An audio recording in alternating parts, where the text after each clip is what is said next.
I would really appreciate this being used, like some Colorado Springs logo or something. Well, I want to just loop episodes of Seinfeld on it. Oh, that'd be awesome. During the show. Not distracting. That's not a bad idea. Except this equipment is still old for Seinfeld. Yeah, you're right. It is. Alan Briggs gave me this. Is he? Yeah. Oh, the back in the days when he used to be here. Yep. Yeah. Yep. He was officing out of here, and then he left a couple cool vintage things behind. So this place has a special place in my heart because this is where some of the initial campaign marketing conversations happen. I don't know if you know. I was thinking about that. Yeah. At this table. Yeah. I think the photos of that first meeting popped up in my photo memories on my phone, and I was like, no way. Yeah. Man, those were good times. And then we did not only did we do the initial conversation, but we also had some of the recordings. We did a podcast. Yes. With we sat you there. With why am I drawing a blank? I saw him at a PD event. No. He asked of you. No. She works for District 11. No. Or used to work for District 11. That's not who I'm thinking of. Oh, actually, we did a couple. Oh, Nick Walker. Nick Walker. Yeah.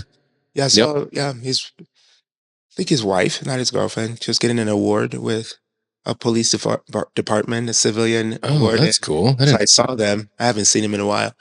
And then he said, "Do you still see Adam?" I said, "Yeah, every once in a while." Yeah. And he's a big golfer. Oh, yeah. I mean, he's part of what got me into golf during COVID.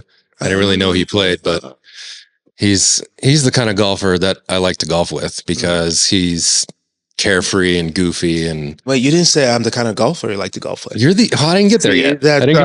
I am done with this interview. I'm gonna smash me out of here. No, he's like the jackass kind. Oh, out there goofing around, making jokes, hitting bad shots. Oh, I can do that. Your shots are perfect. Oh, you're being way too kind. It says nobody ever. It's boring when you're that good at golf. Says nobody ever. We should get Proby on this show. The three of us will talk, and he can. Yes. Yeah, Yemi sucks. Adam is being too nice. He's such a good golf teacher, actually. Oh yeah, James Proby is. Yep. Yeah. Yep. I was out there with him and Jonathan, and I'm taking swings, and he's like watching. I didn't even know he was watching me, and he goes, "Try something."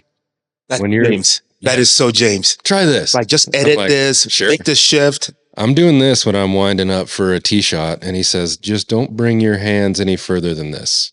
Instead of coming all the way back, because I was coming through like that and then shanking it off to the side, and it actually has fixed my slice to this day. I think that's what makes him so good. Is that he notices.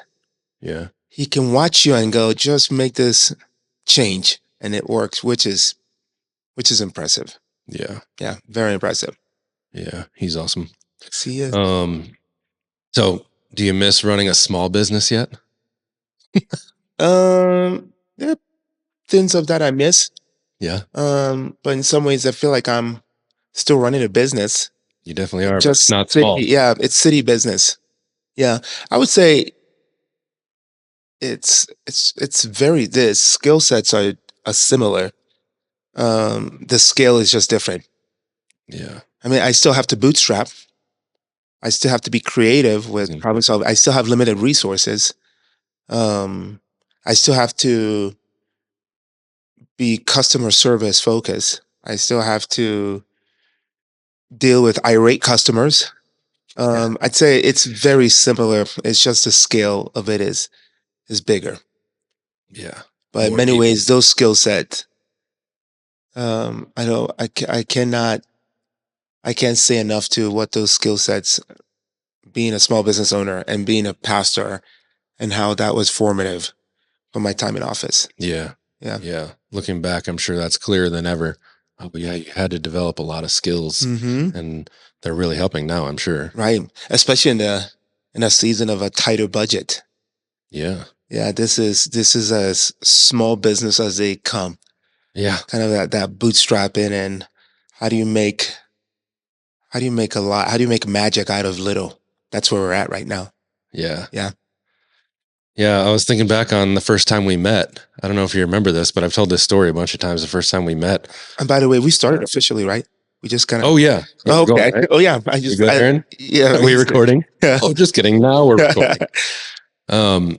When we met, I was wandering around downtown, literally looking Oh for yeah. And then you walked in. Remember this? I do remember that. Yeah, yeah. I actually thought we met during the. I forgot about that story. I actually thought we met during the World Cup. Oh, Remember, we hosted the World Cup yeah. at the Wild Goose. Oh, yeah. No, we met And that's before when we were the so Cup, like and- cool and trendy, and people dude. skipped work to come watch the World Cup Yes, at the Wild Goose, and we were like the soccer hip dude. cool place. And every time the U.S. would score, people would run around the block. Oh, yeah. I Remember was out that? there with the Adam, flag. you were like in your full on. I had a flag draped over Yes. me. I had a bandana. America. Yeah, I I remember was that. running around the streets. But Yeah, I forgot we actually met before the World Cup. Yeah. Yeah. No, I was wandering by and I think there was cardboard over the windows, and I just poked my head in, and you were in there sweeping floors or cleaning something. It was halfway constructed at the time. And I said hi real quick, and I'll be like, I'll come back. Yeah, you did? I did. And you were regular. And I have been doing Wolf and Key for about 10 years now, but before that, for a couple of years, I was a freelancer, and I started in the Wild Goose, sitting at the bar, only ordering chips because that's all I could afford. I didn't know about that. Yeah, sitting there. I actually didn't even have a computer back then either. I was sitting on an iPad and my phone trying to do freelance social media work at the Wild Goose. That's awesome. And then I did some work for the Wild Goose. Yes, I remember that. You did some work for us and many other businesses in town. Yeah. I think that's, I love those stories, Adam, of what the Wild Goose did for, to help birth so many community initiative, business initiatives, relationships. Yeah. You know, the number of people that told me that they had the first date at the Wild Goose. I actually did a wedding for a gentleman that ended up becoming a friend at the Wild Goose during 2020. Did the wedding at the Goose. That's at the cool. Goose, and because that's where they had their first date. Yeah. So That's a cool thing. The president of Pikes Peak State College, Lance Bolton, one of his first dates was at the Wild Goose. So when I think about the number of community connections and ideas and businesses that were birthed, and relationships that were formed, and book reading clubs, and so many friends I'm still today, including Dr. Jeff Scholes. He was part of a group called Drinkers and Thinkers. Yep. And he remember that poster. He's still a UCC as prof. Was the head of the religion and philosophy department. I was just in his class 2 weeks ago talking about Christianity and capitalism. Oh, that's an interesting topic. We met at the Wild Goose. Yeah. Yeah. Man. I mean, that place was ahead of its time. I remember it was ahead of its time. In my opinion, at that time, there wasn't a lot of community spaces, and there definitely was none in Colorado Springs that I can think of, or that I really wanted to hang out at before the Wild Goose came along. And I think that's the gift it was to the community. It was ahead of its time. Yeah. We hit that ceiling so fast. Yeah. We kind of had an idea of what we're trying to do. At the same time, we didn't. It was so successful.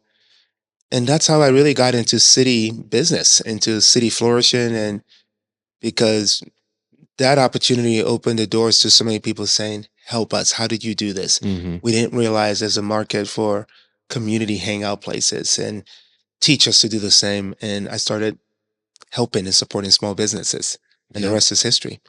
Yep. Sometimes I forget about that liaison job that you had with the city. Right. Before you got into politics. I did economic development at the Chamber and Economic Development Corporation. Yeah. And then I moved a block away to city government as a small business development administrator. Yeah. I did that for 3 years, then left for a year and a half, and then came back as a mayor. Yep.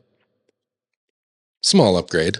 Yeah. I mean, it is like we were talking about earlier. It is the work is similar. Just the scale is bigger. Yeah. Yeah. It just means a lot more sleepless nights. Yep. And instead of working 40 hours, it means you're working 80. That is really the biggest difference. I'm sure it's no time off, but even less time off. Yes. Yeah. Absolutely. So, what are you working on for like support for small businesses in the first term? Now you've announced your second term. I'm curious what you got done that you're excited about and what you want to do next? Yeah, I am being an economic developer, being a small business guy, and still, I call myself the small business mayor. So it's always on the forefront of my mind. And my poor economic development team, I feel like they have to deal with the pressure of a mayor that understands that world. Yeah. So I'm keeping close tabs on all the projects and things happening. The role I had at city government, I was the first person to have this role. I was the small business development administrator. Yeah. So after I became mayor, I made sure that I rehired for that role because it's important for me to have a person that is representing my office to the small business community. Chicana does a great job. We have completed over 500 small business walks. By the way, this is something I've been wanting to do even before my time in the city. I Mm. learned this in Economic Development 101 in that course. And I was at the time working to have my economic development certification, which is a big deal to get. It's one of the hardest tests to take. But Mm. there are 6 major courses you have to complete. I think I have 4 of the 6. Maybe someday I'll pick it up. But in economic development 101, one of the things they teach you, low hanging fruit opportunities, is business walks. And that's where leaders, primarily elected officials, literally walk the streets, and you'll stop in to meet with the owners. Mm. You are learning about what their business is, their history, their opportunities and challenges. And then you take that information and transform that into meaningful solutions. Mm. So that type of feedback, Adam, is what gives me the information and the content to be able to get a pulse of where our business community is Yeah. and how I can support them. And then while I'm there, I try to also support them, buy Yeah. something Yep. to support them. So we've That's we've done about 500 of those. We've um we've implemented several solutions. We've made it easier now to navigate the world of government permitting. mm. One of the things I've consistently said no is a business license. We have specialized license, like if you're doing retail marijuana and things like that. But outside of the specialized, it is the lowest. It's the barrier is low to starting a business in this community, and Yeah. I fully intend to keep it that way. What's that? What's that page on the site called? Or is it a software where you There can? is. Oh yeah, yeah. That's It's still up, I assume. we do have a few tools. We have cosopenforbiz.com. And that is for people who are getting started. It's a roadmap from start to finish for different industries. We do have Permit Partner, and Permit Partner is actually quite fascinating. I actually love that. I actually was working on that when I was a city employee before I became mayor. And that was one of my projects. And what Permit Partner does is think of it as a TurboTax type platform where Yep. you enter information about your business. And based off the information, it calculates and keeps translating. So, for example, you can start with what kind of brewery, if you want, what kind of business. So, you want to open up a brewery, you type in brewery, instantly you see the areas in a city that are zoned for breweries. Oh, okay. Are you Cool. tracking? Yeah. And Yeah. as you put your specific information, it calculates, it zeroes in. And then at the end of it, you know how much it would cost for all the permitting things. And you Mm. can take that amount and then put it in your business plan. Got it. So this will give you like business permits and building permits and Yeah. like You all get the it. You get permits that an are required. understand what the process is going to take and who to. And by the way, it's not just understanding the process. There's direct contact, people you can Yeah. call right away. Oh, that's so And helpful. so that's Permit Partner, Yeah. because navigating the world of government can be hard if Oh, you've never dude. done it. Um, I did a full remodel on a house last year. I got an experience with the building department. Sounds like they need a Permit Uh, Partner there. they need something there. No offense to when I did get a hold of people, they were such nice folks over there. You know, They're great partners. yeah, but Yeah. it was not fun. I'll say that. I had to go back and forth on plans a lot. So, Well, I'm proud of you for doing it the right way, not cutting corners. no, I don't want to cut corners. Do it Well right, done. folks. Well done. So But all that to say is your skill set's very much needed here. So I'm Thank glad you. you're doing Yeah. this. Well, Adam, it comes from my own firsthand experience of having, I am, the way I get to lead, it's from a place of having walked the journey, Yeah. whether it's as a business owner, an economic developer, as a pastor, a nonprofit executive. Yeah. I have a good understanding of the world of the people I'm serving. Even Yeah. when I can't solve all the problems, Yeah. I come with great empathy for what they're dealing with. Yeah. And to close the loop on the business side, here's what I'm really proud of. You ready for this one? Two things. We've had 16 economic development agreements since I've become mayor and over the last 3 years, the most in our city's history.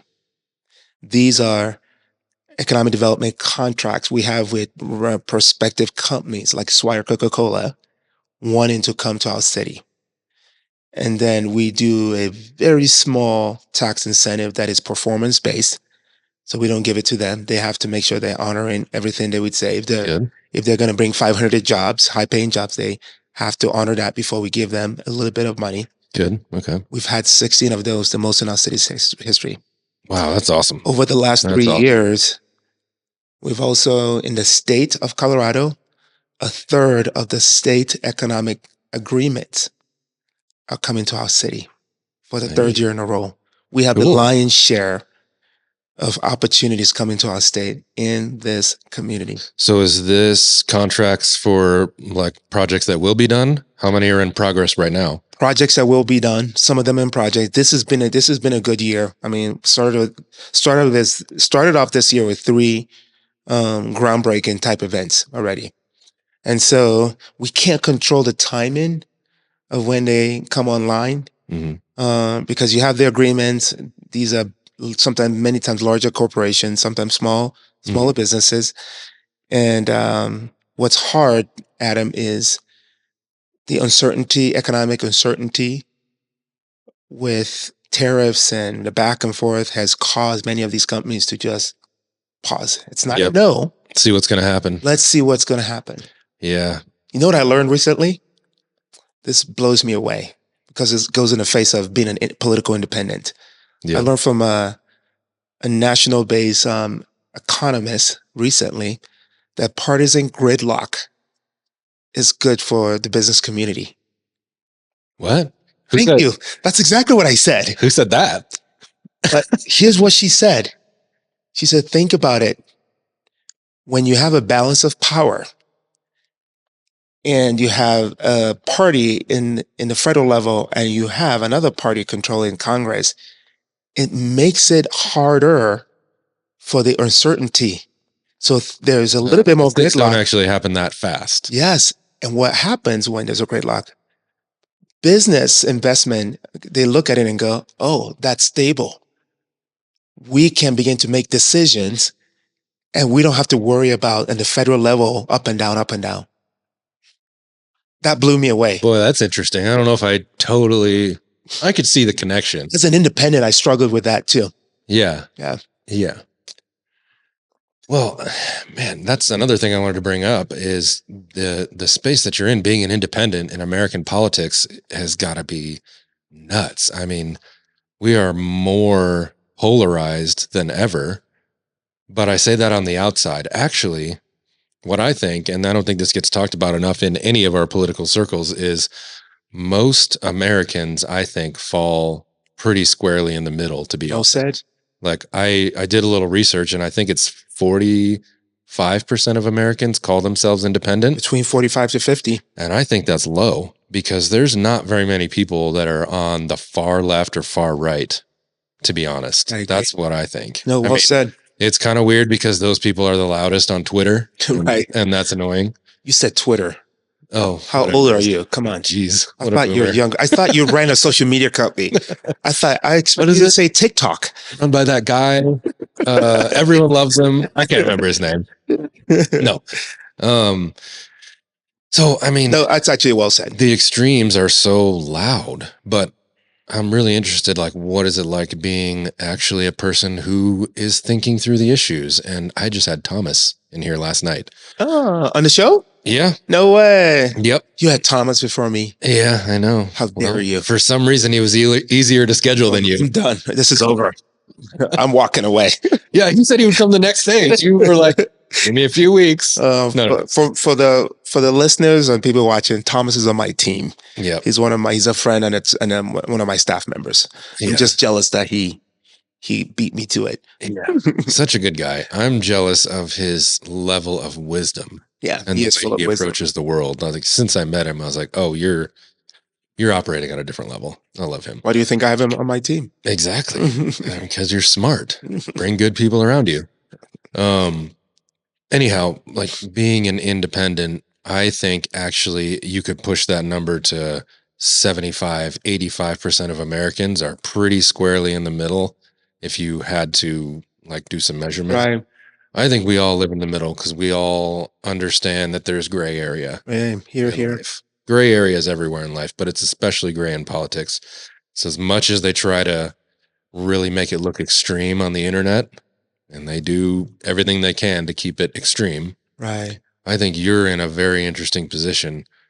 What other independents do you interact with locally or? Well, I'd say that city to your national? point, there's more of us than not. There's actually more independents locally and statewide and nationally. I think the number in El Paso County in the state of Colorado is very similar. It's 47%.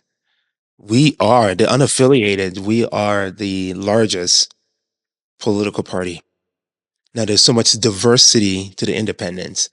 I remember speaking to the two of our former governors for the state of Colorado as I was discerning whether or not to run for office. So I had a meeting with Governor Owens, previous governor, Republican governor. I also had a meeting with Governor Ritter. And Ritter, I believe, was after, he's a Democrat. Ritter was after Owens. He was after? Okay. Yeah. And my connection to these two governors, I got a chance to participate in the Governor's Fellowship, which mimics the White House Fellowship. And you're introducing some of the best and brightest leaders in the state to the highest levels of state government for the purpose of inspiring them to serve our state.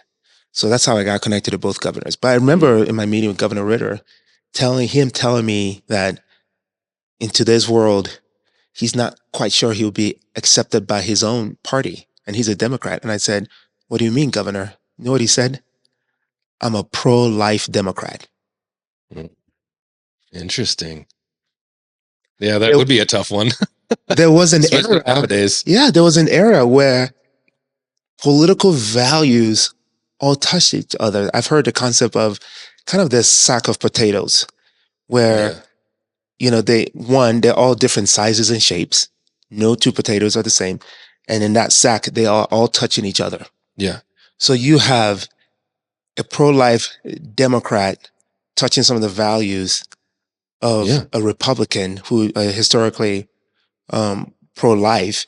And there was an era where you had liberal Republicans who are more concerned about social issues. Yeah. Now we live in a time we've moved from diversity in our politics, which, by the way, is the essence of being a democratic form of government. And democracy is about diversity of thinking, the competition of ideas. You need that. Mm-hmm. What we're seeing, Adam, is we're moving to a place of tribalism. Yeah. Which is the world I grew up in Nigeria. Yeah. It's tribes, same thinking, same everything. And your tribe has to dominate the other tribes. Yeah. That is the destruction. Yeah, we don't want that. Of democracy. That is the biggest threat to democracy right now. Do you think we're coming back from it? I kind of think we're starting to turn the other way. Do you think what you pointed out is what gives me hope. I think it's the silent majority. They're not loud. You don't hear them. I think we have the vocal minority on both extremes. When you look at the numbers in the state of Colorado and Colorado Springs, I think Republicans in Colorado Springs are probably 27%. Registered Democrats are probably about 23, everybody else is unaffiliated. Yeah. But when you think about, and that is just people registered. So even in that 27 and 23%, I would argue not every, even those Democrats and Republicans, to your point, many of them are probably still in the middle. The Yeah. center, left, center, right. These are the ones that are still proud Republicans and proud Democrats. And then when you look at the fringes, it's probably a smaller number. So what gives me hope is that most Americans are decent, reasonable. They still look at each other as people made in the image of God. They're just not loud. They're quiet. They're Yeah. silent.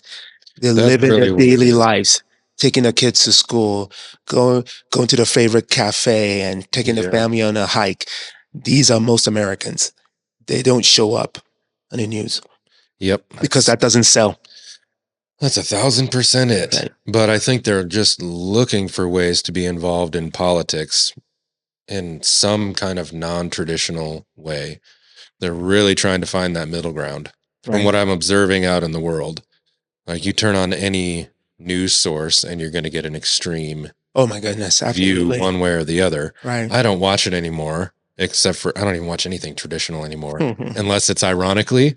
I'll turn it on and be like, let's see what these guys are peddling today. You know, Right. see what kind of BS is out there today. You know, No, I used to do that. I would hear a news story yeah, and literally I would switch between Fox and CNN and yeah, MSNBC yep, and Newsmax. I wanted to see how everybody was talking yeah, about it. It's so fascinating. yeah, I'm a true independent. I am the guy that on election night goes to both watch parties. yeah, I go to the Democratic watch party, I go to the Republican watch party, yeah, and it's night and day different. So yeah, I like to know how people think and pursue their values. yeah, So it's so fascinating to switch between channels. yep, I don't do that as much, and it's tiring. Now I just watch News Nation, which is as yeah, independent and middle as they come. yeah, Yeah. yeah. And there's Sometimes they're equally critical about both. yeah, Both sides. yeah. Well, that's a really interesting dynamic in the modern day is the independent journalist who is willing to be honest. There's actually a lot of them out there that are not married to one political party. There's people that were actively campaigning for Donald Trump who are now like turning against him. Right. And they're not afraid to say it. Right. And that's actually what we need. Well, It's for people to be like, this I don't like at all. right. And they still say things that they like about a candidate, but they're not unwilling to address the problems. And then you have people on TV who are obviously peddling a narrative when they should be addressing like, we can like this and not like this. Two things are true at the same time. Here, You just here. can't find it. No, just can't find it on you are TV. speaking my language. Two things can be true at the same time. Yeah. I use a phrase that I learned in seminary. It's called tertium quid. Mm. It's Latin for a third way. It means a sense of belonging to two opposing identities, but also a disconnect from two opposing identities. The answer is in a third way. It's called a tertium quid. I think I want to write a book and call it a tertium quid. Yeah, that's great. But I would argue what you just described, Adam, is the essence of Colorado Springs. Hang with me. Think about it. You can see our voters, how much we swing. And that gives me hope of the type of thoughtful voters we have. Yeah. I'm not making any statement in support of a party or candidate, but when you see in 2016, the number of people that voted for President Trump was high. In 2020, El Paso County was the largest swing in the nation from Trump to no Trump. I don't know if you even know this. Yeah. I didn't know that. What happened in 24? In 24, it swung back. Yeah. Not as high as 2016, but you look at the way our residents vote and you can see people are trying to get it right. Yeah. Think about some of the people that supported my campaign and voted for me, and voted for Trump. Yeah. Think about how, no. Yeah. We are independently minded voters for the most part, even though that's not the story. And here's why. I don't know if people know this. I say what transcends red and blue in this community is the fact that we're libertarians. The Libertarian Party was incorporated in Colorado Springs. Fun fact. Whoa, what? Yes. I didn't Fun know fact. that. Libertarian Party was incorporated in this city. Think about the number of times you hear from friends that you and I have, whether the Democrats or Republicans, and we say, I'm fiscally conservative, socially liberal. I've heard that a million times. Exactly. I've heard that from my conservative friends. I've heard that from my liberal friends. Yeah. Yeah. That is the essence of the libertarian movement. It's yeah. why in our community was also an anti-tax community. It's why Tabor was birthed out of Colorado Springs. Yeah. Like Tabor that we have statewide was birthed from this city to say, we want to limit government spending. We want to hold government accountable. And by the way, if you're going to increase our taxes, do not do that without our permission. Yeah. That is the libertarian spirit. Yep. And I think that transcends red or blue in this community. Yeah. And you can see how that even affects how people vote. Yeah. Which candidates they vote for. Yeah. Yeah. I didn't know that. That's really interesting. Makes a lot of sense. And again, it taps into that middle ground where I think most people exist. Most Americans live. Yeah. Yeah. So do you have to deal with like federal issues? How much does stuff happening at the federal level affect your job where you're having to tell people, no, I don't have any control over that. Please don't ask me. All the time. Last night. Yeah. Last night. And you and I have talked about that as friends. Yeah. Well, last night was a perfect example. I was at the Police Operations Center between 5:30 and 7:30 with my police chief and some of his command staff. Mm-hmm. And we hosted a group of faith leaders. Oh, yeah. Thomas mentioned that. On the topic of ICE and immigration. Fascinating. I mean, we had to, we talked about the intersection of all three laws, the feds, supremacy, yeah, the state, and local. Yeah. The state does not allow my officers to get involved. The state laws do not allow my officers to get involved. You can't impede or assist. Is that the right word? Yes. Yeah. And that is the tension of, and there's a lot of fear from our faith partners. And this is, by the way, another area where we talk about being fiscally conservative. Here's another area. Colorado Springs consistently ranks in the top 10 most caring cities in the nation. Last year we were ranked number 7. We were ranked 5th for the most vulnerable. When it comes to issues around migrants, I have heard from the very liberal faith leaders, and I've also heard from very conservative faith leaders who are saying we are worried about how the feds are going to handle migrants. Yeah. So many of them were in the room last night asking questions about, are you assisting? What is, can you do something? Can you help? If the ICE officers are here, can you stop them? And we're going, no, that is federal. We have, Mayor, what can you do in immigration? If you want to cause a whole bunch of trouble and end up on the news. I have no purview over immigration. Yeah. I've had to say that several times. So that's one example of how that shows up. Yeah, that's another thing I wanted to ask you about is you are an immigrant. I'm curious your opinion on that because you're a proud immigrant and you're living the American dream. Right. And this is not a version of immigrants that you hear on the news. Right. Right. Right. But I'm curious your opinion on how now I'm asking you things that are not in your purview. But it's part of my story. But it is part of your story. And that's what makes me complicated for many residents. Yeah. Around this issue. They say, why is this immigrant mayor not doing anything? Yeah. I get criticized for that all the time. Yeah. Right. So, I mean, you're living the American dream now. And you came here at what age? 17. Yeah. And I'm 23. Yeah. Just recently. I thought you're only 20. Cool. I'm young.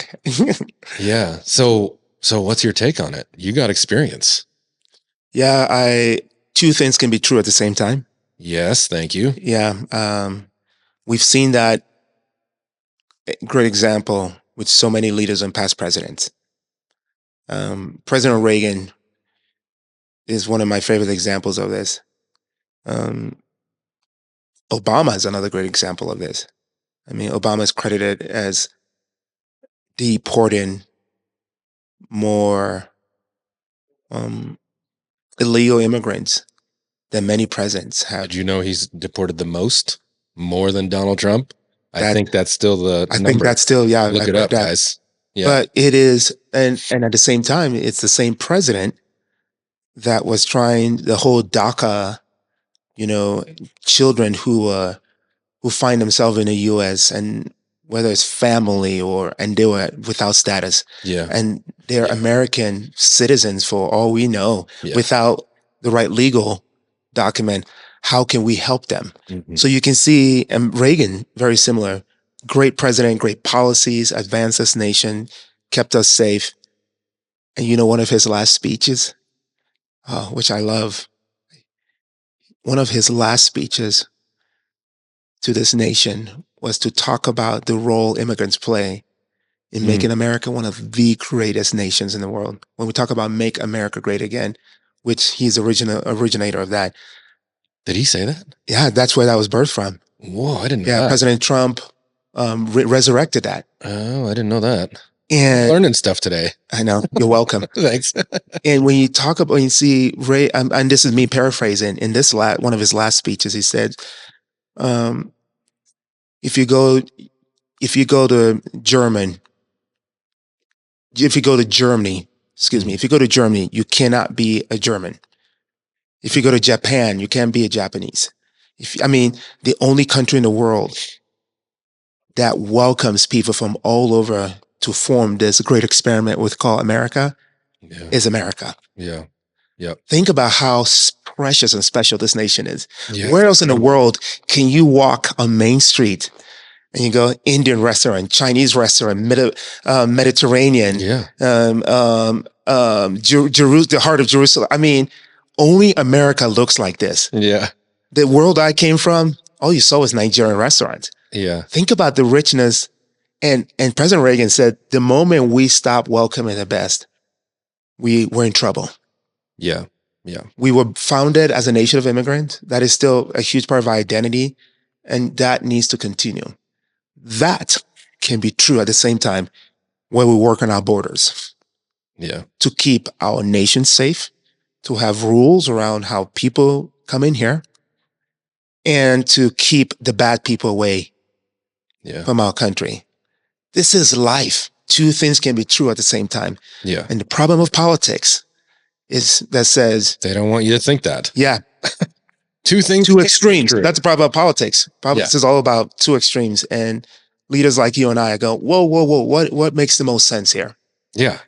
Yeah. It's like, it's either we don't allow anybody in or no one's illegal on stolen land. And you can't have anything in the middle.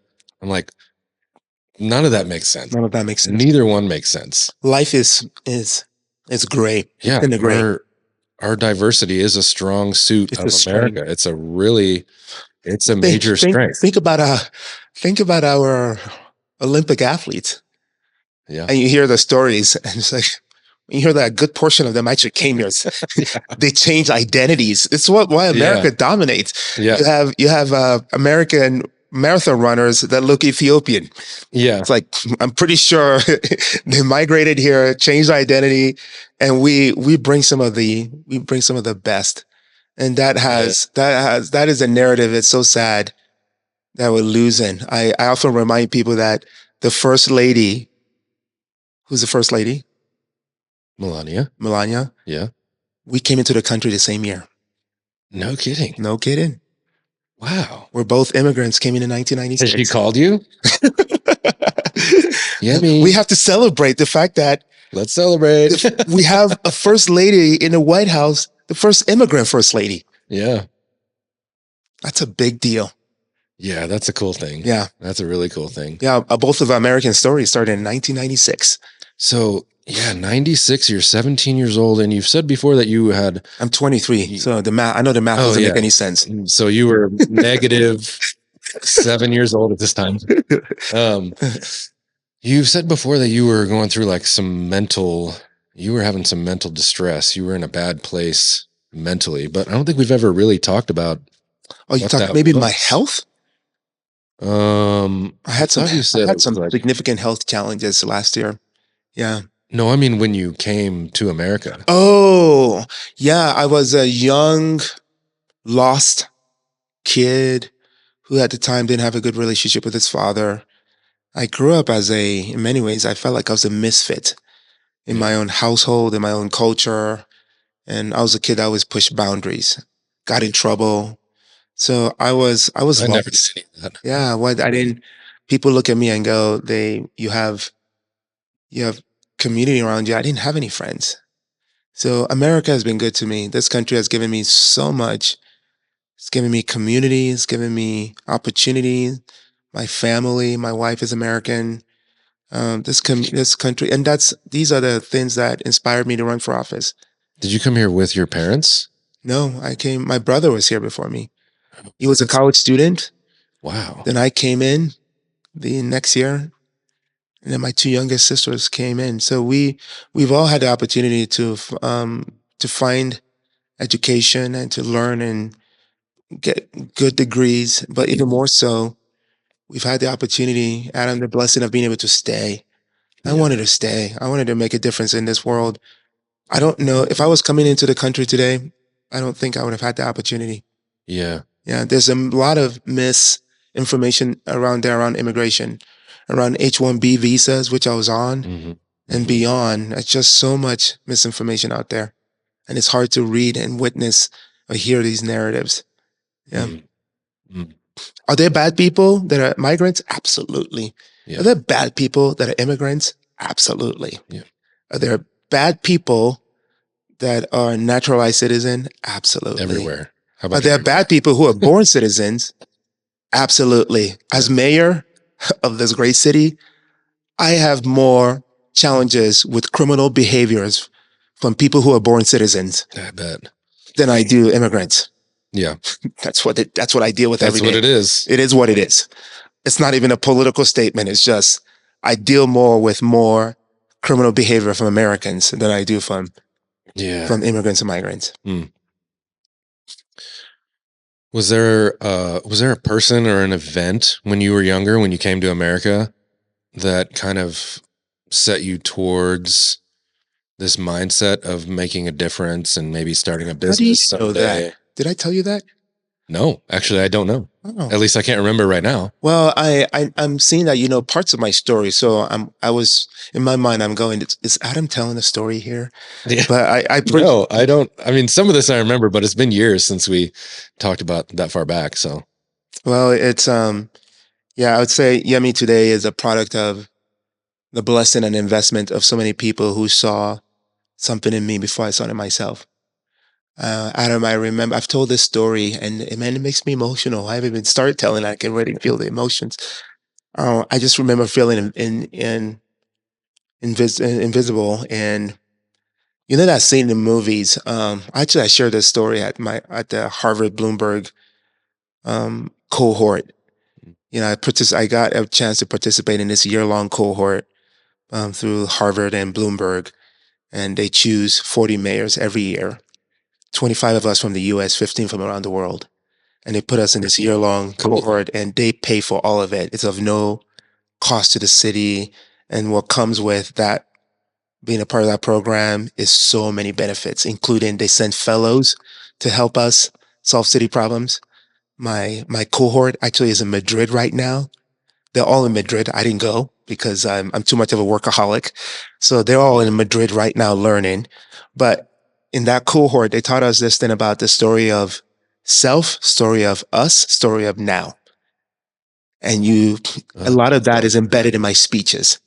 So how does your story impacts the us story and then impacts the urgency of the moment? I'm so glad it gave me that framework. Yeah. But one of the ways we practiced doing that was telling us a story of it forced me to go back to how Yemi today, becoming mayor, was formed in that first year, almost 30 years ago, my time in the US. Yeah, And I that had to remember be a tough sharing year. that movie scene. I remember giving them that movie. Remember that in movies, sometimes there's that scene where it feels like world is moving around the main character fast. Yeah. Yeah. Oh, yeah. And they're just They're there. standing there. They're standing in there. the middle of a crosswalk. Yeah. That felt like me. Yeah. I would never forget it was 1996, fall of 1996. This August 11 would be my 30 years since I came into the country, 30th anniversary. Yeah. Let's I do a just party. remember, I know we do. It's a big deal. Life was moving around me so fast, so fast. And a senior, I was a freshman, a senior by the name of Brandy Miller. Brandy Miller, we're still friends till today. She's that Miller is a maiden name. Kingston is her married name. And she holds such a place, special place in my heart. And her family knows that. They're still in Indiana. If they need anything, I would drop everything today and go help that family. Yeah. Brandy was the first person at a time where seniors are very much checked out. They're about to move to the next thing. She was so plugged in the campus, and she was full of life. She was, I think, an RA, a leader, people who knew she was. And I was a freshman, just uncertain, unsure about myself. Mm. And Brandy stopped me, asked me where I was from, took such interest in my story. She took interest in my accent was so heavy you could barely understand me. Yeah. And she wanted to learn how to say my name and how to say it in the right way. I will never forget that moment. I still remember it like it was yesterday because it took this lost, shy, angry kid, and I felt life.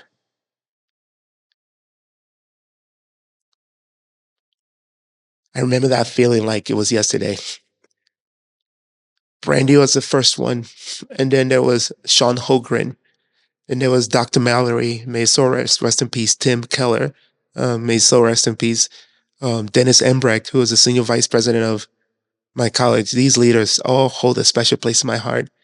But every time one of those interactions happened, two things happened.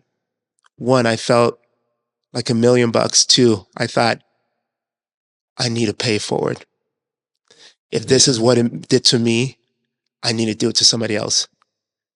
Those seeds were sown in me very early in 1996 and have lived with me to 2026. The mindset to pay it forward when someone goes out of their way to bless you is one of my favorite things. I'm to a detriment. I'm always trying to give away the blessings that I've received from other people. You personally have taught me how to interact with people in a huge way. There's two people in my life that have taught me everything I know about, almost everything I know about relationships. You and Davin Newbacher, good buddy of mine. But you taught me how to interact with people and how to genuinely care for people and how to genuinely listen to people, not just do the politician thing where yeah, nice to see you. Okay, moving on. I can see that about you. And I've always seen that about you, where you actually care to sit and talk to somebody. Right. Thank you. So the things that I've learned from you obviously came from this older lady and a bunch of other people that came after her. But I didn't have it quite that young. The idea that you need to invest in people. And they didn't preach at you. These people that showed up, they didn't say, make sure you're nice to people. Right. They were just nice to you. Oh, just make you feel seen. Oh my goodness. I remember being in the dining commons again, and campus being this 17, 18-year-old lost kid. And Sean Holgren was an RD. Yeah. He's now the senior vice president of the college. At the time, he was a staff member. And he was such a really cool guy. Everybody loved Sean. I mean, he was so caring and kind and gregarious and generous, and it was one of those guys you knew he was going places. Yeah. I remember at this point now I started to make friends. I went from loneliness to starting to make friends. Yeah. And Sean, a staff member that everybody just loved, walked up to our table. I'm sitting with a bunch of friends. And he picked me. Came over. I didn't know who he was. I just knew everybody loved Sean. And just did one of this and hugged me from the back. Yeah. I feel stupid. I'm getting emotional about just little actions. But you have to understand that 17-year-old, 18-year-old kid who, and to your point, who was mentally not just quite sure about himself. That hug, it's like if this really impressive, cool person chose me out of everybody in this table, this timid international student that not everyone wanted to be friends with, that meant a big deal for me. Yeah. Yeah. And I don't even know how I got to a place where I wanted to pay it forward, but I just knew that brought me life. Yeah. And I wanted to bring that to other people. So then the next year, I started to notice, I started to pick out people on campus who would sit alone in the dining commons. Yep. So by my junior Yep. year, I became an RA, resident assistant. I got in student government. I became Yeah. I started as a judiciary chairman, and then next year I ran for office. Can you believe it? Vice president of student council, but I had influence, Yeah. and I started to pick out other people and make them feel special. It took hold of you. It That did. mindset took hold of you because of those people. It just takes one. You never know how one decision, one action, one act of courage really inspires somebody. And that impact, when you think about exponentially what these few leaders did to me, and now how I've done it to others, and Yeah, how they're doing to others. Now look how many people you're touching. Right. And I'm trying to do the same thing. I'm trying to be like Exactly. you in a lot of ways. That's why we're doing this show right now. No, It's because you're way better than me. no, You do a great job, by the way, Adam. thank you. I You do. appreciate it. But the concept is so simple because of things that I learned from people like you. Mm. People of Colorado Springs is just talking to people. Let's highlight people, find out what they're about, find out who taught them everything they know, Right. and pass it on. You know, that's what it's all about. That's how great things actually happen in the world. And you're a great example of that. And that's how we transform the world, Adam, to your point. Policies are important, don't get me wrong. The work of policies and politics and politicians, their work is important because it's in the arena of values that shape our economy, that shape our society. Yeah. But even more, just being a good neighbor is probably the best gift we can give the world. Yeah. It's being a good human, seeing other people, acting on that sight, being a blessing to other people. We truly can transform our city. Yeah. Through one act of kindness at a time. Couldn't agree more. I couldn't agree more. So we got two questions we always ask every guest on this show. Okay. Which after you make them tear up, you ask these questions. You what? I say after you make them tear up. Yeah, yeah. Cry, and everyone has to cry. It's then an requirement. Then you ask these questions. Yeah. Usually takes a couple hours to get people to cry. Something you love about Colorado Springs, and then something we really got to do better. Something we got to do better really bad. Man, that's a hard question to answer in terms of something I know. There's a lot I love to the city. It won't be easy for you to answer. No, but I will focus on one thing that touches so many things, and is Colorado Springs the beautiful. Notice what I did there. I didn't say America the beautiful. Yeah. America the beautiful is beautiful, but we are Colorado Springs the beautiful. Yep. Because our city is beautiful, we have inspired the beauty of America. When you think about America the beautiful, that anthem was birthed from this city. Yep, it was. It was. And it was as we go to our 250th anniversary celebration as a nation. Think about how significant that is. That our city is connected to this, one of our nation's most beloved anthems. So we have that nation's anthem at America's Mountain. Yep. But how cool is that? The point I'm making is that the same inspiration that inspired a military general to start a city in an area that did not make any sense, because in terms of our access to water, General Palmer came here and looked at it and went, damn. I'm not sure they had damn then, but in the vocab then, but I'm sticking with They it. said it different. I'm sticking with it. Yeah. Yeah. He saw this area and went, damn, this Yeah. is beautiful. We're starting a civilization in this. And so you can see it's still the same story Yeah. Yeah. that many people come here. They come here to visit, they come here for a conference, they come here to work, and they're going, or the military, or an Olympic athlete, and they go, damn, I Yeah. got to get back, or I got to figure out a way to stay. Yeah. And that beauty inspires beauty. We have so many good people. I told you we're the seventh most caring um, city in the nation. Yeah. We're a city that cares for each other, neighbors. We have so many international nonprofits doing great work around the world. We have military. We have city of service. We have military service members, 45,000 active service members, 100,000 veterans who have contributed to our nation's security.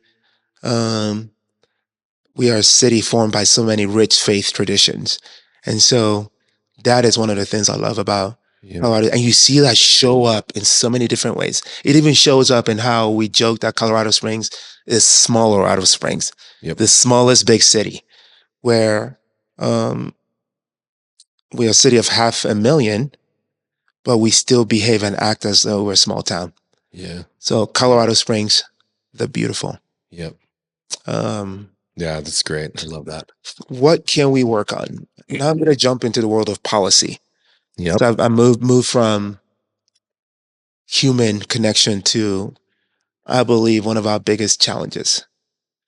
As our city grows, so I said we're a city that's growing, what attracts people to the city? One of our biggest challenges is how our residents feel about growth.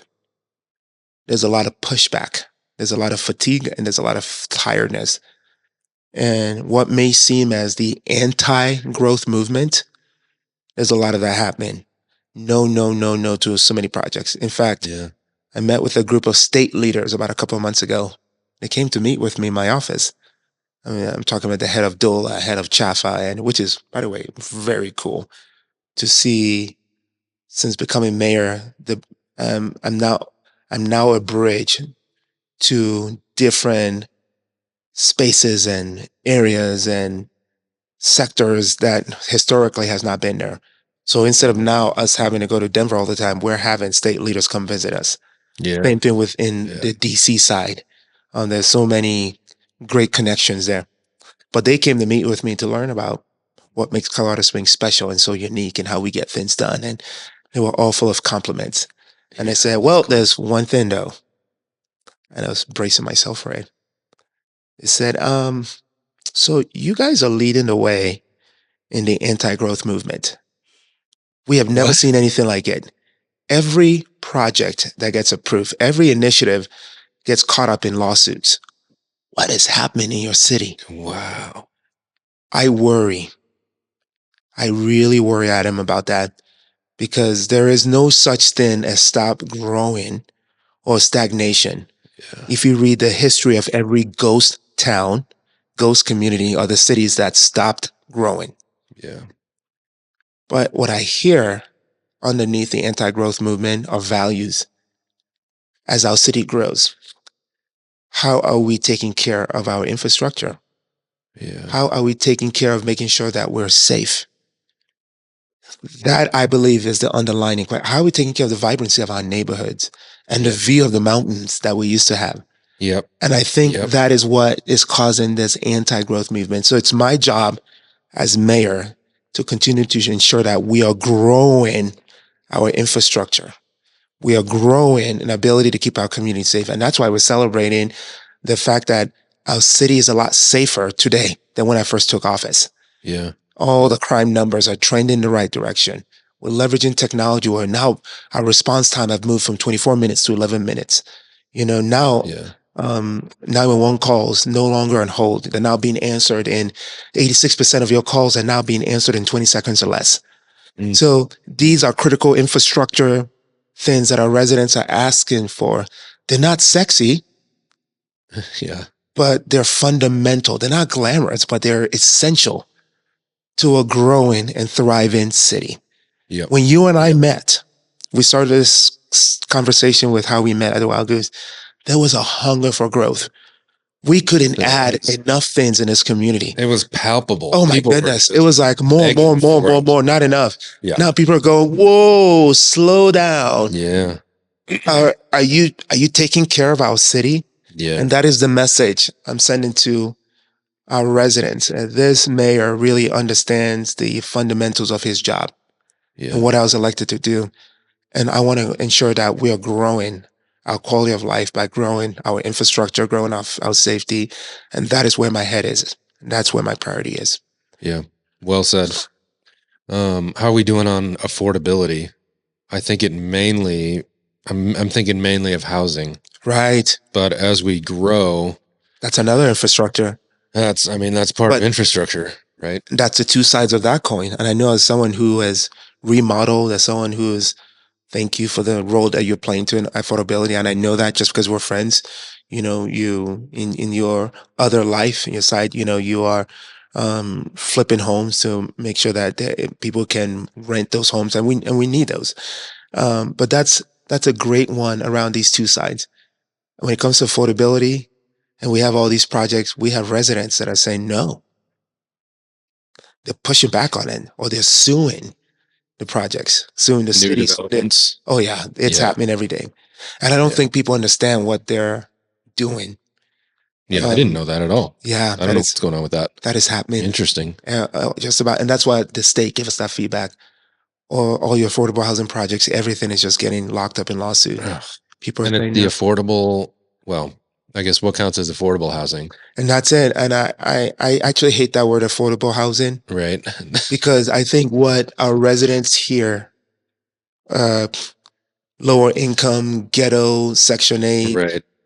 that is not what these homes are, Adam. Yeah. As mayor, I get to do celebrate ribbon cuttings for many of these projects. And I see that, I go, I want to live here. This is so cool. I mean, these are beautiful homes. We were talking about affordability and the missing middle income category. We're talking people that make it 70, 80 grand Yeah. for some of these homes. Yeah. Huh. These are not. And so, but I think the word affordability sends the wrong message. Yeah. And I think people hear affordability and Got a stigma. it's got a stigma. But that's how much the affordability measurement stick has shifted. Yeah. Where we're not even talking about people making 30, 40 grand, which is another crisis. We're talking police officers, firefighters. We're talking nurses, teachers, especially because they don't even make close to that. People can't afford to live in the city that they serve. Yeah. And we have to do something, or we will become a ghost town. I'd say that's one of my biggest challenges. And so we tackle affordability one of two ways: the housing solution. The other way we tackle affordability, and this goes to our earlier conversation about around economic development. This is why I'm relentless on bringing some of these jobs, because they pay more. Right. There's only so much we can do to bring down the cost of housing. That ship has sailed. Building materials, as you know. Well, that's just not the way the world works. Right. I mean, unfortunately, you can't control that a whole lot without running into problems. Right. So, yeah. We just got to put more money in people's pockets so that they can afford to live. That's the thing. In a city like ours. More better jobs. We keep doing attracting jobs. Yeah. As another strategy to help with affordability. Yeah. Okay. So what needs to happen in your second term? What's not quite there yet that we need to do next? So, I think the essence, in any regard, not just the essence of my second term is what we've talked about. I'm calling it a balanced growth initiative. Yeah. Notice I didn't say smart growth. Do you know why I didn't say smart growth? Sounds a little bit AI future. No, you're right. Unfortunately, the word smart growth can be a political term. No. It is. I can see it. Weaponized. I feel like you have to stay away from all these terms that are landmine. When you say inclusive, that's also a political term. Yeah. So I've stayed away from smart growth. It is balanced growth. And when I say balance, we're balancing the need to grow those big, bold ideas Yeah. with growing our infrastructure and the safety of our community. Yep. Being able to sustain it. How do you sustain it?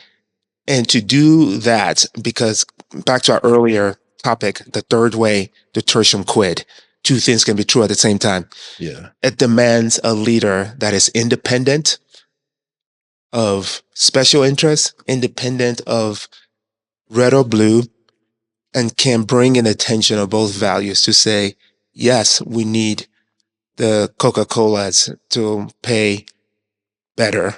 And yes, we need to ensure that we are adding more officers and ensuring our community is safe as our city grows.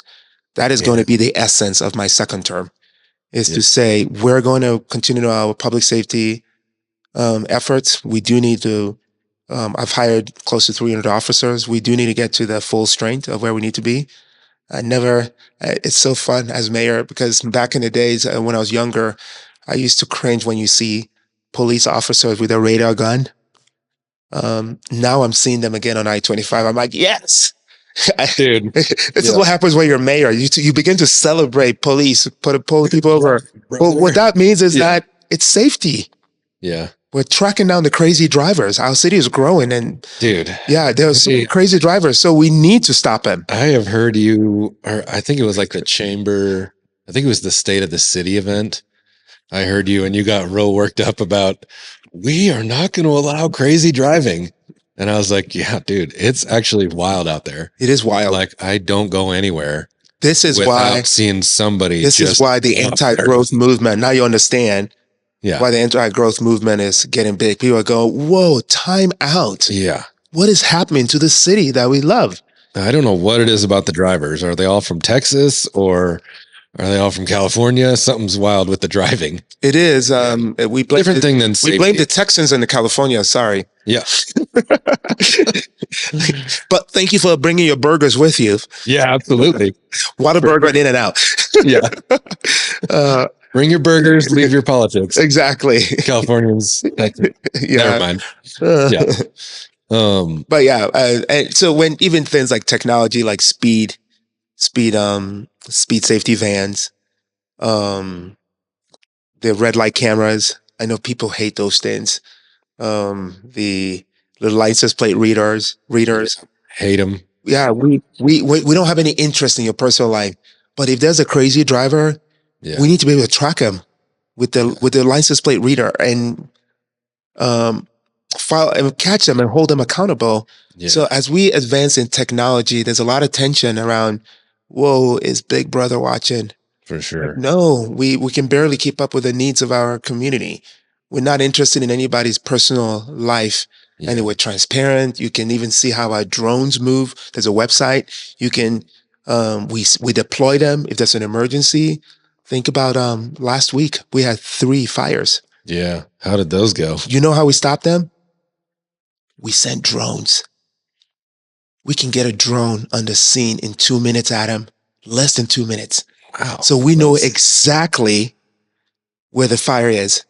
And as we deploy police officers and firefighters, we are communicating with them in real time to know exactly where the fire is. So usually you'd have to say, there's a fire over on, and the person's like, I don't know exactly where I am. Think about it. Yeah. We have to navigate, and now we know exactly we can get help fast. Yeah. And the firefighters got there. Guess what they did? They released their own drones now to see in the smoke and the fire. And guess what? We found the person that did it. Oh. And then we're able to hold them accountable. You see how technology, Adam, if we didn't have technology, think about it. Think about what we experienced in 2012 and 2013. Yeah. Think about just this year alone, having record level warm winters. Yeah. The warmest winter in our state's history. Yeah, we should probably buckle up for a dry summer. But think about exactly what I'm just saying. Yeah. The number of fires we have put out this year because of technology. If we didn't have that, we would have already been in the middle of the next Wild Oak Canyon and Black Forest Fire. Yeah. Yeah. So that's the tough thing. Back to your question, you will expect to see more use of technology, expect to see us hire more people, expect to see us more upstream solution, working with the men of influences of our community who are working with young people to prevent crime and Yeah. stop gang violence expect to see us elevate the fundamentals of local government to deal with a growing city while at the same time more jobs, more economic opportunity, more cool quality of life opportunity. That is what my second term is going to be about. Makes a lot of sense. Let's do it. And the Yeah. best part of my job, it's really not that hard in terms of when people say, "What's your vision?" I think Yeah. sometimes people expect me to have this grand, fancy vision. I'm like, my vision is really what the residents have told me what they want. What kind of mayor would I be to say, "Thank you for your feedback. Oh, I'm going to do this." No, Right. I'm Right. acting directly on what the feedback I'm getting from people. Yeah. I've seen the data, I've seen the surveys, I've seen the town halls. I know exactly what our residents want. Yeah. That's something not all politicians do. Right. Well, I'm a resident first. After I'm done serving, I'm going to be a member of this community. Yep. And I'm going to be reaping the rewards or the negative impact of my decision. That's true. So Yeah. I need to make sure I'm making good decisions because I'm going to be a resident and I'm going to go, ooh, yeah, that was not a good idea. Yeah. Ooh, who made that Or, decision? yes, I'm so glad we did that because I'm benefiting. So, yes. That wasn't a good idea. Yeah. Man, how was that first day in office? Like it was surreal for me when you got elected the first time. All I of was like, us. wait, what? I think we were all like that. What? Wait, it worked? So I'm curious about election night, I remember thinking, and you were there, I remember thinking, it happened so fast. yeah. May Yeah. May 16 happened so fast. And my phone was blowing up. Yeah. When I got home that night, I'm seeing all the people calling me, and it's people, some of these leaders I couldn't even get a hold of as a candidate. Now they're the ones reaching out to me. Of course. And I remember at the watch party thinking, oh yeah, I have a job to do. Yeah. Oh, wait a second. Getting elected was not the finish. That was the beginning. Yeah. And thinking, now we got to do. yeah, it was. I felt like I was in a twilight zone. Yeah. I moved around the community like, what is happening? Yeah. What did I sign up for? What am I doing? Everything just felt like this weird movie and this movie reel playing out and out of body experience, me just watching myself live this reality of, oh, I am mayor. What does that mean? Everything was so new and fresh but my life changed just like that. Yeah. Did you just walk in that first day and immediately people are throwing papers at you and like, fix this? Here's what we're doing here. Here's the problem. Here's the good thing. Well, the nice thing is I think I had a 6-month of honeymoon. Oh yeah. Yes, I got sworn in June 6th. And I remember end of December that year telling my chief of staff, I feel a different tide coming. And I said, I think the honeymoon season is over.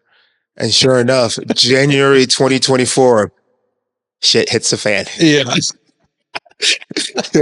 But the nice thing about this is the real job now. The nice thing about the honeymoon season was a lot of it. I'm so glad this community gave me 6 months because I was able to go to every district to do town halls, get feedback from people. I was able to, meet with my team. Think about it. I was a city staffer. So I'm coming back now as mayor. I left for a year and a half, coming back, and these are my colleagues.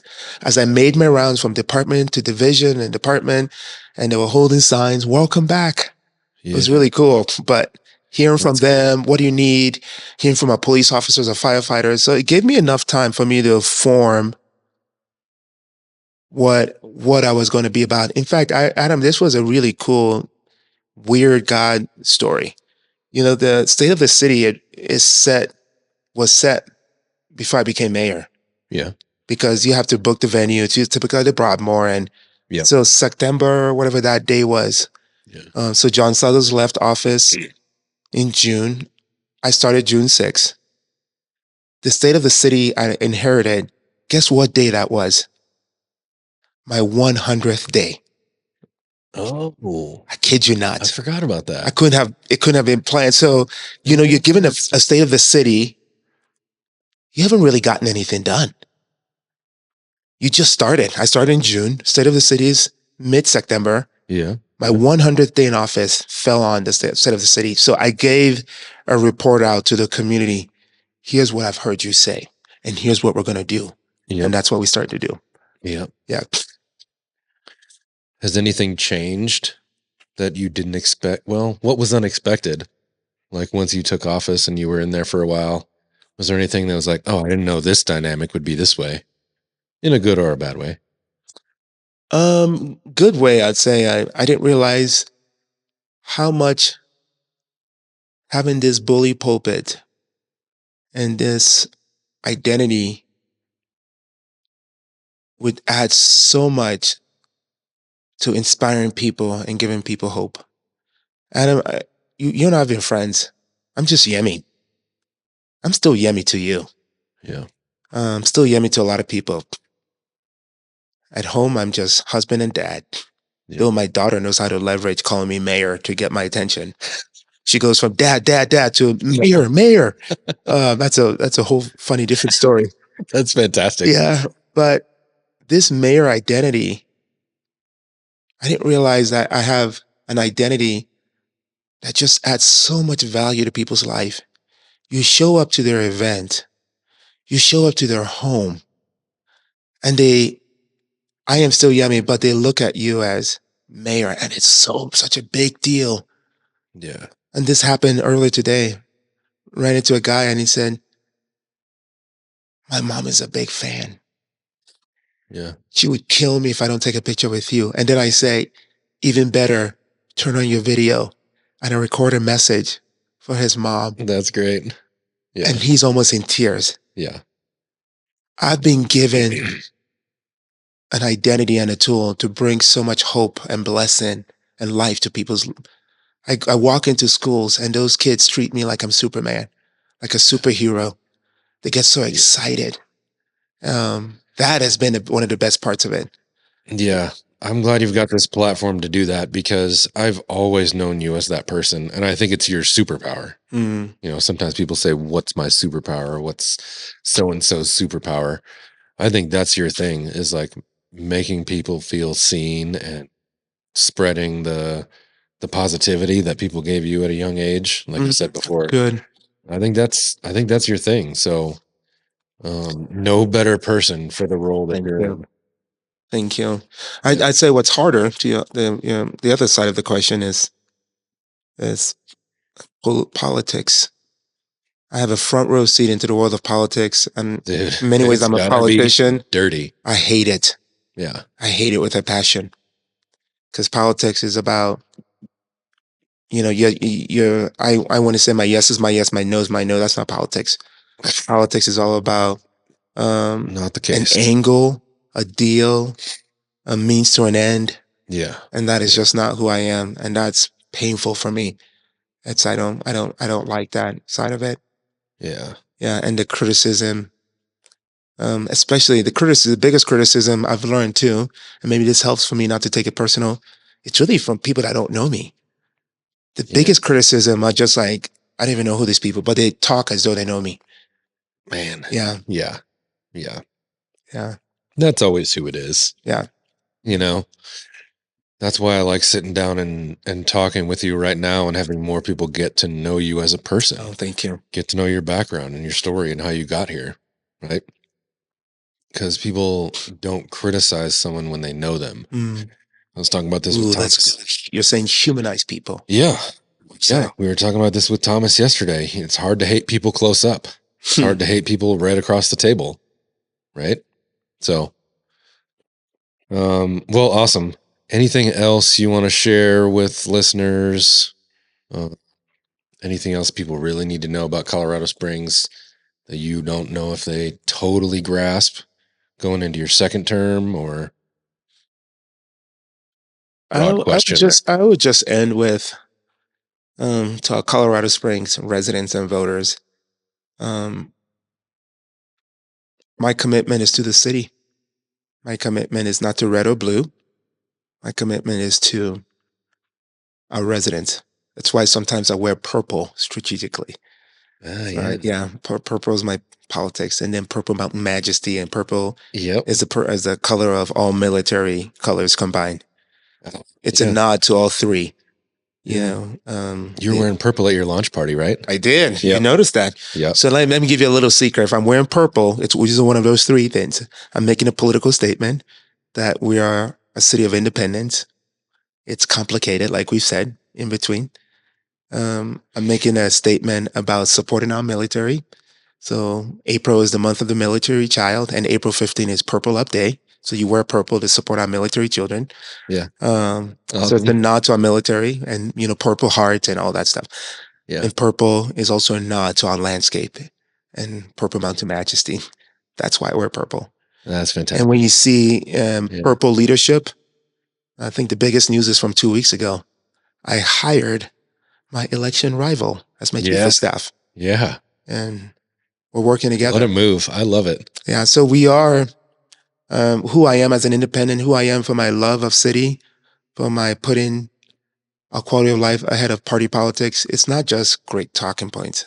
It truly is who I am, and I Yep. mean it, and Yep. as reflected in even my latest hiring decision.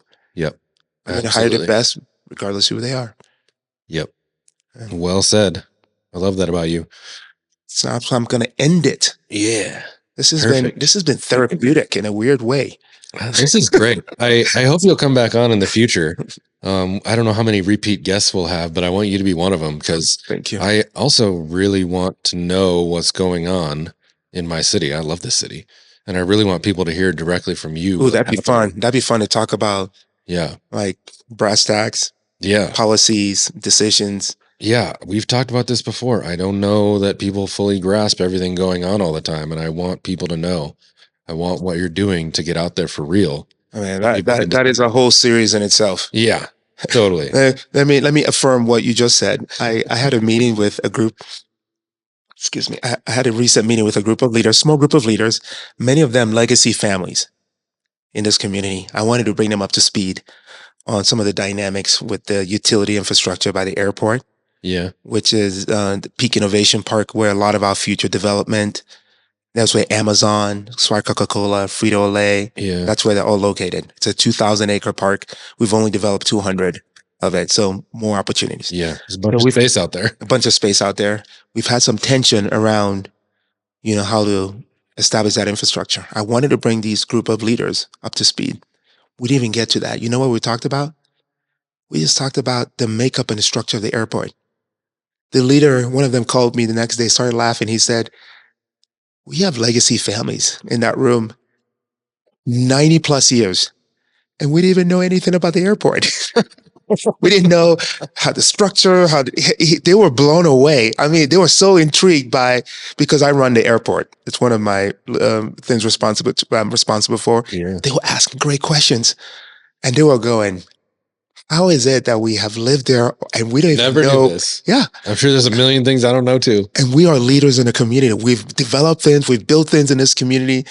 He got a kick out of that. He goes, we had no idea. So to your point, there's so much to the work that I do that, to be honest, there's so much to the work I did that I didn't even know before I became mayor. Oh, I'm sure. So I need to become a better storyteller, which you, my friend, have been challenging me and pushing me to tell our story better. Thank you. Well, you're very welcome. You're working hard, and I want people to know every ounce of every hour of work that you're doing. I want people to know it because it's making a difference. Thank you. So we need to keep telling that story. So that's why I want to have you back on sometime. We'll do it. Thank you, Adam. Thank you again. By the way, always the best dressed. Hey, when I grow up, I'll be like you. Well, that's my goal. Well, we're both just trying to be like James Proby. Yes, James Proby. Shout out to you. I'm wearing a James Proby special jacket here, and you're wearing an Inherent vintage. I did. And by the way, a couple of my Inherent jackets have been from James Proby too. So. Oh yeah, they make their way around. Yeah. Thank you, thank you, brother. Yeah. Love you. Love you. We'll too. talk to you again soon. Yeah. Thank you. Boom. All right.